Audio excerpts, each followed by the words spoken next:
Napaka-popular nga ng kasabihang, health is wealth. At ito ay hindi lang para sa ating mga tao, kundi pati na rin sa ating mga alagang aso. Hindi nga lang saya at kaligayahan ang hatid nila sa atin, kundi sila ay tinuring na din nating mga kaibigan at kapamilya. Kaya naman napakahalaga na bigyan din natin sila ng tamang pangangalaga at atensyon, lalo na pagdating sa kanilang kalusugan. Kaya sa episode na ito ay pag-uusapan natin ang isang napakahalagang bagay sa pag-aalaga sa ating mga puppies, lalong-lalo na sa mga bagong panganak. Ang paraan ng pag-deworm sa mga newborn puppies. Ayan, may parcel nga tayong dumating, oh. Parang ito na yata yung pang-deworm natin sa mga puppies natin. Buksan natin.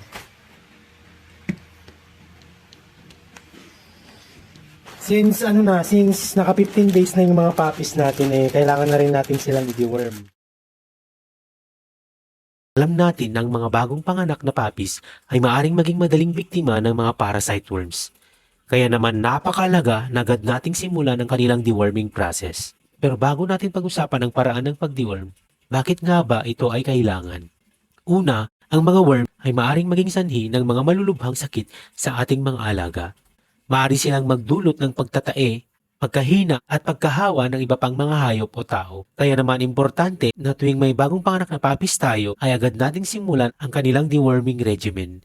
Bali, 4 times ang gagawin natin every 15 days. So, tamang-tama, magto 2 months na sila nun pag na-deworm natin ng 4 times kasi, di ba, every 15 days. 15, 30, 45, 60. Ayan o, ito na ganito. Ang binili pala nating pang-deworm sa mga puppies natin ay ang Pyrantel Nematocide. Bali, ang dosage nito is 1:1. 1 ml for 1 kilogram ng body weight ng ating mga puppies. Tara na, i-deworm na natin yung mga puppies natin. Hello! Wait, baby. Yan, dito na yung pang-deworm natin. May kasama siyang dropper. Tapos, siyempre yung pang-deworm natin na Pyrantel Nematocide. At yung stickers na ilalagay natin sa kanilang vet card. Ayan o. Yan.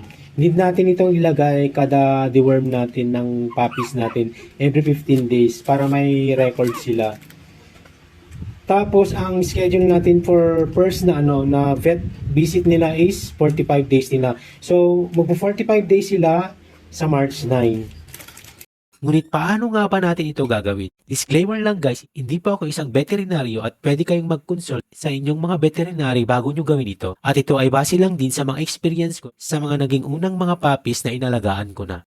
And of course, need natin itong weighing scale. And make sure na naka-zero talaga siya.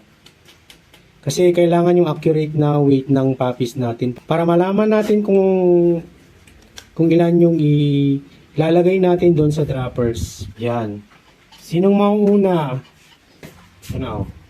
And i-make sure din natin na mix talaga yung ingredient ng Pyrantel Nematocide natin. Yan.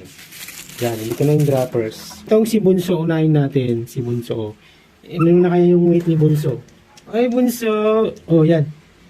Tamang-tama, 1 kilogram na siya. So, ang ipapatake natin sa kanya is 1 ml. Oh, tama na, baby. Tama na. Baba ka muna. Ayan, 1 ml yung ipapatake natin kay Bunso. Oh, ito na, 1 ml. Oh, Bunso, halika na. Ayan. Ayan ang Bunso, ang galing ni Bunso. Oh. Ayan, Bunso. Sapa. Ayan, ang galing ni Bunso. Oh, boost na. Oh, next si Mikay. Oh, Mikay. No, baby. No, baby. Oh. Ano kayang weight ni Mikay? Almost 1 din siya. So, ang ipapatake natin is 1 ml din. Okay. Mikay. Sige, Mikay.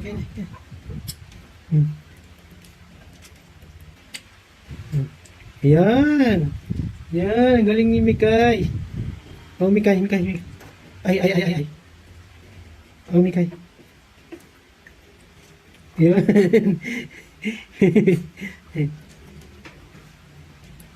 Ayan, Mikay. Oh. Ayan, tapos na si Mikay. Good job, Mikay. Yan, next natin si Luna. Mukha yung weight ni Luna.